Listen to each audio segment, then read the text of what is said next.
کارەکانم زۆر دواخەم چۆن وا بکەم ئەنجامیان بەم. خاڵی یەکەم موبایلەکەت لە خۆ دوور بخەوە.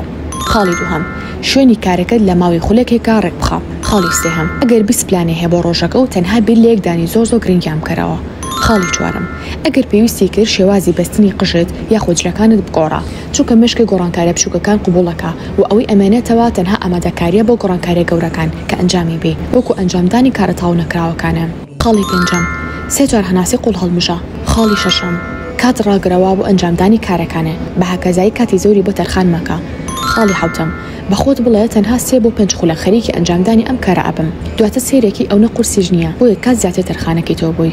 خاڵی هەشتم ئەگەر هەر تااقەتی ئەنجامدانی کارەکەت نەبوو 3 بۆ 5 خولەک وەرزشی جەستەی ئەنجام بەمش ڕێڕێوی خوێنی جەستە و چالاکەکەیت و واز لە تەماڵی ئەهێنیت.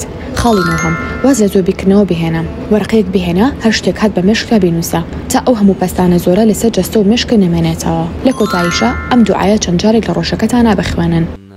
لعلهم يتذكرون